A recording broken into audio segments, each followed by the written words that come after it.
Assalamualaikum warahmatullahi wabarakatuh. Perkenalkan, nama saya Zain Alvino Dimici, NIM 2019 10 11 03 11 348. Saya dari kelas Hukum Pidana 2 kelas G. Assalamualaikum warahmatullahi wabarakatuh. Nama saya Mafaid Ahmad Jadalafaf, NIM 369. Di sini saya akan menjelaskan video dengan tema kejahatan terhadap harta benda. Yang pertama, pengertian tindak pidana pencurian. Salah satu bentuk kejahatan yang tercantum dalam buku kedua KUHP adalah tindak pidana pencurian yang secara khusus diatur dalam bab dan pasal 362 sampai 367 KUHP. Mengenai tindak pidana pencurian ini ada salah satu pengkualifikasian dengan bentuk pencurian dengan pemberatan, khususnya yang diatur dalam pasal 363 dan 365 KUHP. Pencurian secara umum dirumuskan dalam pasal 362 KUHP yang berbunyi sebagai berikut. Barang siapa yang mengambil barang sesuatu yang seluruhnya atau sebagian kepunyaan orang lain dengan maksud untuk dimiliki secara melawan hukum, diancam karena pencurian dengan pidana penjara paling lama 5 tahun atau denda paling banyak Rp60. Kaitannya dengan masalah kejahatan pencurian. Di Indonesia mengenai tindak pidana pencurian diatur dalam KUHP yang dibedakan atas 5 macam pencurian. 1. Pencurian biasa dalam pasal 362 KUHP. Perumusan pencurian biasa diatur dalam pasal 362 KUHP yang menyatakan sebagai berikut. Barang siapa mengambil barang sesuatu yang seluruhnya atau sebagian kepunyaan orang lain dengan maksud untuk dimiliki secara melawan hukum, diancam karena pencurian dengan pidana penjara paling lama 5 tahun atau denda paling banyak Rp60.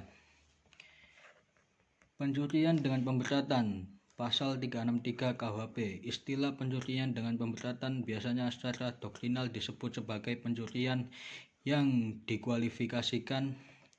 Pencurian yang dikualifikasikan ini menunjuk pada suatu pencurian yang dilakukan dengan cara-cara tertentu atau dalam keadaan tertentu sehingga bersifat lebih berat dan karenanya diancam dengan pidana yang lebih berat pula dari pencurian biasa. 3. Pencurian ringan. Pasal 364 KUHP. Pencurian ringan adalah pencurian yang memiliki unsur-unsur dari pencurian yang di dalam bentuknya yang pokok, yang karena ditambah dengan unsur-unsur lain.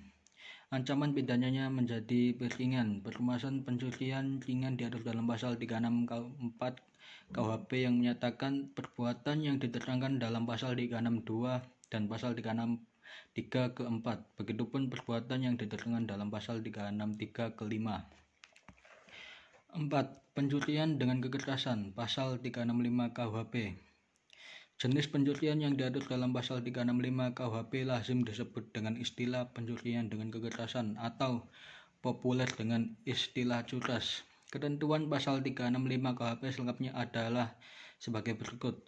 A. Diancam dengan pidana penjara paling lama 9 tahun. Pencurian yang didahului, disertai atau diikuti dengan kekerasan atau ancaman kekerasan terhadap orang dengan maksud untuk mempersiapkan atau mempermudah pencurian atau dalam hal tertangkap tangan untuk memungkinkan melarikan diri sendiri atau peserta lainnya atau untuk tetap menguasai barang yang dicurinya. B. Diancam dengan pidana penjara paling lama 12 tahun jika perbuatan dilakukan pada malam hari dalam sebuah rumah atau pekarangan tertutup yang ada rumahnya di jalan umum atau dalam kereta api atau tram yang sedang berjalan. Kedua, jika perbuatan dilakukan oleh 2 orang atau lebih dengan bersekutu. Ketiga, jika masuknya ke tempat melakukan kejahatan dengan merusak atau memanjat atau dengan memakai anak kunci palsu, bertindak palsu atau pakaian seragam palsu. Keempat, jika perbuatan mengakibatkan luka-luka berat. C. Jika perbuatan mengakibatkan mati, maka dikenakan pidana penjara paling lama 15 tahun. D. Diancam dengan pidana mati atau pidana penjara seumur hidup atau selama waktu tertentu paling lama 20 tahun. jika perbuatan mengakibatkan luka berat atau mati dan dilakukan oleh 2 orang atau lebih dengan bersekutu, jika disertai oleh salah satu hal yang diterangkan dalam poin 1 dan 3. 5. Pencurian dalam keluarga, pasal 367 KUHP. Pencurian sebagaimana diatur dalam ketentuan pasal 367 KUHP ini merupakan pencurian di kalangan keluarga. Artinya, baik pelaku maupun korbannya masih dalam satu keluarga. Pencurian dalam pasal 367 KUHP akan terjadi apabila seorang suami istri melakukan atau membantu pencurian terhadap harta benda istri atau suaminya. Berdasarkan pasal 367 ayat 1 KUHP, apabila suami istri tersebut masih dalam ikatan perkawinan yang utuh, tidak terpisah meja atau tempat tidur, juga tidak terpisah harta kekayaannya, maka pencurian atau membantu pencurian yang dilakukan oleh mereka mutlak tidak dapat dilakukan penuntutan. Yang kedua, pengertian tindak pidana penggelapan. Sutiono Soekanto dalam bukunya Pokok Sosiologi Hukum mengemukakan pendapatnya bahwa kejahatan adalah gejala sosial yang senantiasa dihadapi untuk setiap masyarakat di dunia. Apapun usaha untuk menghapuskannya tidak tuntas karena kejahatan itu memang tidak dapat dihapus. Hal itu terutama disebabkan karena tidak semua kebutuhan dasar manusia dapat dipenuhi secara sempurna. Lagi pula manusia mempunyai kepentingan yang berbeda-beda yang bahkan dapat berwujud sebagai pertentangan yang prinsipil. Menurut Ex Susilo, penggelapan adalah kejahatan yang hampir sama dengan pencurian dalam pasal 362. Bedanya ialah pada pencurian barang yang dimiliki itu belum berada di tangan pencuri dan masih harus diambilnya.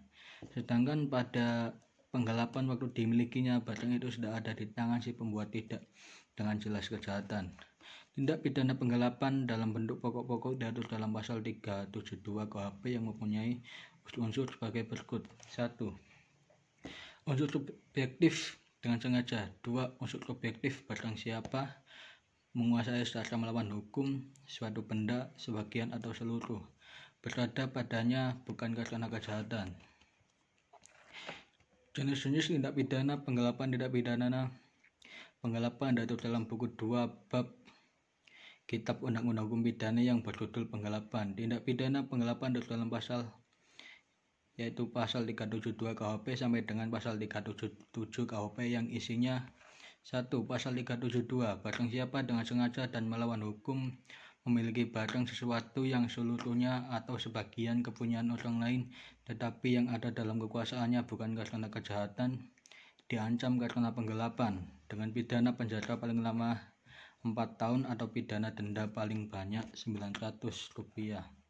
2. Pasal 373, perbuatan yang diterangkan pada pasal 372 apabila yang digelapkan bukan Rp150 diancam sebagai penggelapan ringan dengan pidana penjara paling lama 3 bulan atau pidana denda paling banyak Rp250. Pasal 374, penggelapan yang dilakukan oleh orang yang penguasaannya terhadap barang disebabkan karena ada hubungan kerja atau karena pencarian atau karena mendapat upah untuk itu, diancam dengan pidana penjara paling lama 5 tahun. Pasal 375, penggelapan yang dilakukan oleh orang karena terpaksa diberi barang untuk disimpan atau yang dilakukan oleh wali pengampu, pengurus atau pelaksana surat wasiat, pengurus lembaga sosial atau yayasan terhadap barang sesuatu yang dikuasainya selaku demikian, diancam dengan pidana penjara paling lama 6 tahun. Pasal 376, ketentuan pasal 377 berlaku bagi kejahatan-kejahatan yang dirumuskan dalam bab ini. Pasal 377, dalam hal pemidanaan berdasarkan salah satu kejahatan yang dirumuskan pasal 372, pasal 374 dan pasal 375. Selanjutnya yang ketiga adalah pengertian tindak pidana penadahan. Penadahan dapat ditemukan dasar hukumnya dalam pasal 480 Kitab Undang-Undang Hukum Pidana yang berbunyi dengan hukuman penjara selama-lamanya 4 tahun atau denda sebanyak-banyaknya 900, dihukum karena sebagai sekongkol barang siapa yang membeli, menyewa, menerima tukar, menerima gadai, menerima sebagai hadiah, atau karena hendak mendapat untung, menjual, menukarkan, menggadaikan, membawa, menyimpan, atau menyembunyikan sesuatu barang yang diketahuinya atau yang patut disangkanya oleh karena kejahatan. 2. Barang siapa yang mengambil keuntungan dari hasil sesuatu barang yang diketahuinya atau yang patut harus disangkanya barang itu diperoleh karena kejahatan.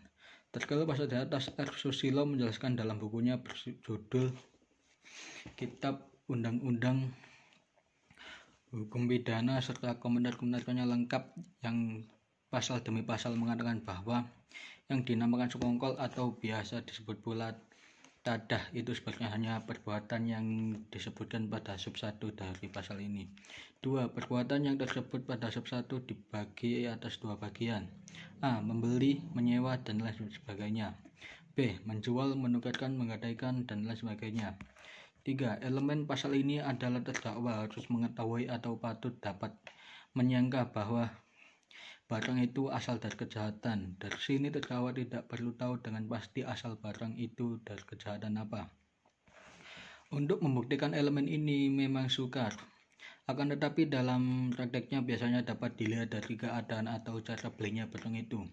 Misalnya dibeli dengan di bawah harga, dibeli pada waktu malam secara bersembunyi yang menurut ukuran di tempat itu memang mencurigakan. 4.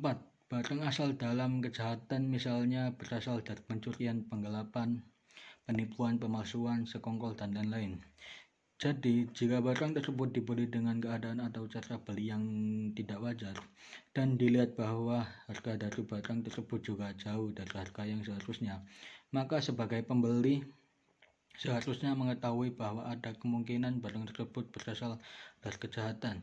Jika orang tersebut tetapi membeli barang tersebut, maka si pembeli dapat dianggap melakukan tindak pidana penadahan.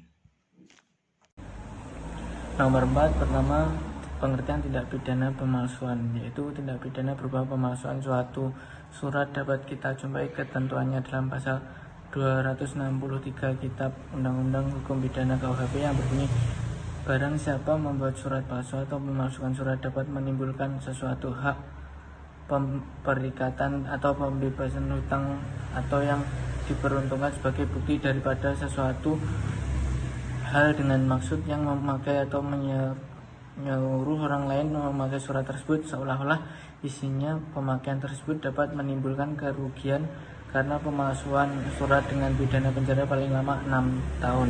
2. Diancam dengan pidana yang sama barang siapa dengan sengaja memakai surat palsu atau yang dipalsukan seolah-olah sejati jika pemakaian surat itu dapat menimbulkan kerugian. Selanjutnya di dalam pasal 264 KUHP ditegaskan bahwa 1. Pemalsuan surat diancam dengan pidana penjara paling lama dengan 8 tahun jika dilakukan terhadap akta-akta.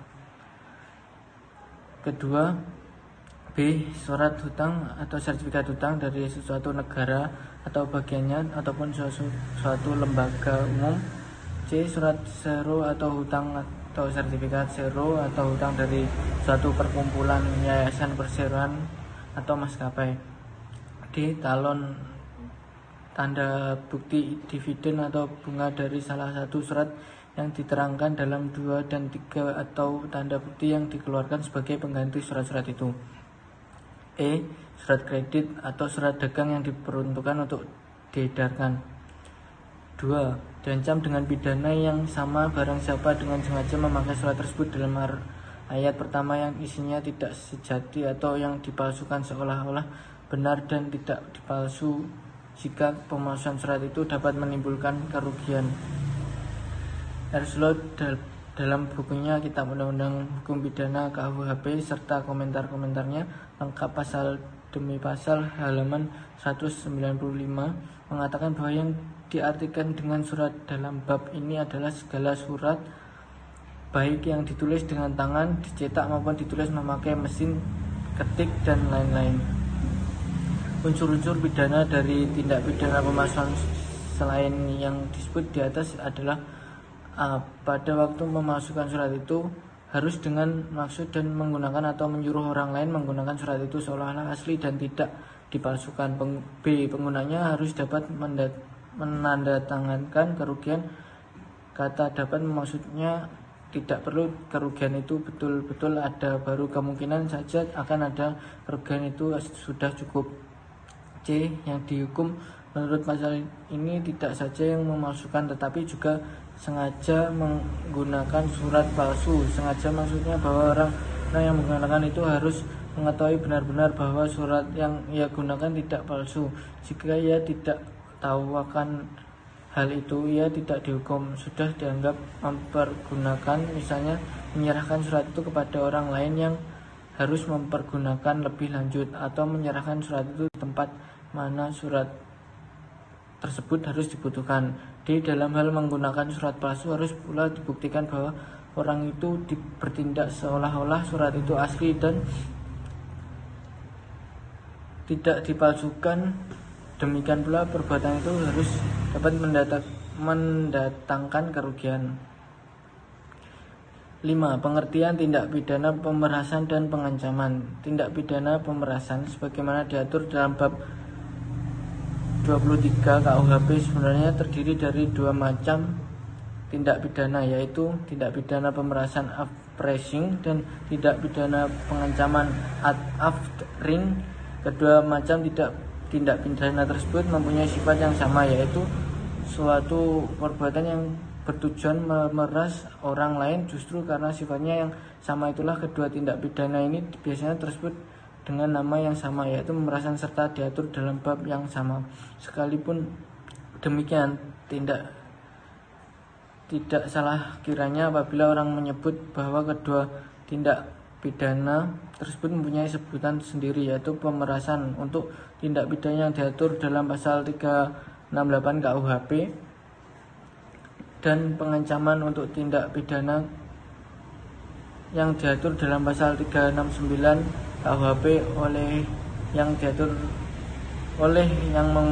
memang dalam KUHP sendiri pun juga menggunakan kedua nama tersebut untuk menunjuk pada tindak pidana yang diatur dalam pasal 368 dan 369 KUHP. Tindak pidana pemerasan dalam ketentuan pasal 368 KUHP tindak pidana pemerasan dirumuskan dengan rumusan sebagai berikut. A. Barang siapa dengan maksud yang untuk menguntungkan diri sendiri atau orang lain secara melawan hukum, memaksa orang lain dengan kekerasan atau ancaman kekerasan untuk memberikan suatu barang yang seluruhnya atau sebagian adalah milik orang lain supaya memberikan maupun menghapus piutang, diancam dengan pemerasan dengan pidana penjara paling lama 9 tahun. B. Ketentuan pasal 365 ayat 2 dan 3 dan ayat 4 berlaku dalam tindak pidana ini. Unsur-unsur yang ada di dalam ketentuan pasal 368 KUHP, unsur-unsur dalam ketentuan ayat 1 pasal 368 KUHP, unsur objektif yang meliputi unsur-unsur A. Memaksa B. Orang lain, C. Dengan kekerasan atau ancaman kekerasan, D. Untuk memberikan atau menyerahkan sesuatu barang yang seluruhnya atau sebagian kepunyaannya orang lain, E. Supaya memberi utang, F. Untuk menghapus piutang.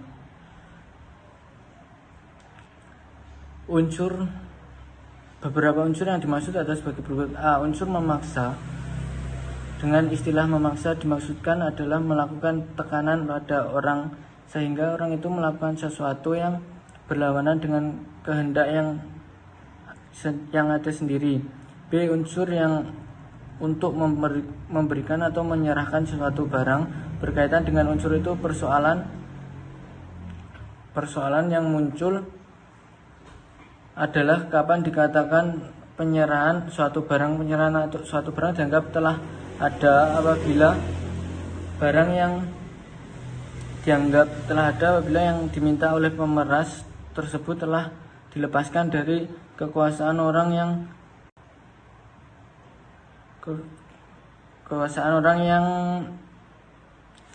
benar-benar dikuasai oleh orang yang memeras atau belum pemerasan dianggap telah terjadi. Apabila orang yang diperas itu telah menyerahkan barang benda yang dimaksudkan si pemeras sebagai akibat pemerasan terhadap dirinya. Penyerahan barang tersebut tidak harus dilakukan sendiri oleh orang yang diperas kepada pemeras. Penyerahan barang tersebut dapat saja terjadi dan dilakukan oleh orang lain selain dari orang yang diperas.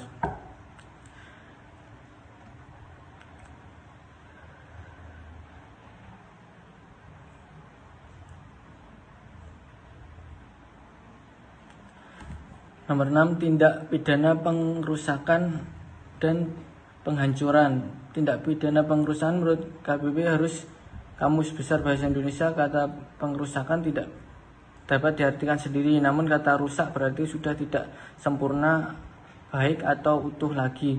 Bisa juga berarti hancur dan binasa. Jadi pengrusakan bisa berarti proses, cara, dan perbuatan merusak yang dilakukan oleh orang atau kelompok orang sehingga menjadi tidak sempurna, baik atau utuh. Sedangkan kata penghancuran termasuk kata benda yang bermakna proses pembuatan, cara menghancurkan. Sedangkan pengrusakan juga termasuk kata benda yang bermakna proses pembuatan, cara merusakkan. Penghancuran dan pengrusakan dalam hukum pidana adalah melakukan perbuatan terhadap orang lain secara merugikan tanpa mengambil barang itu. Pengrusakan barang sarana umum sangat merugikan, baik barang yang dirusak tersebut hanya sebagian saja atau seluruhnya, sehingga masyarakat tersebut tidak dapat menggunakan lagi sarana yang disediakan. Sekian video dari saya, ada kurang lebihnya mohon maaf. Wassalamualaikum warahmatullahi wabarakatuh.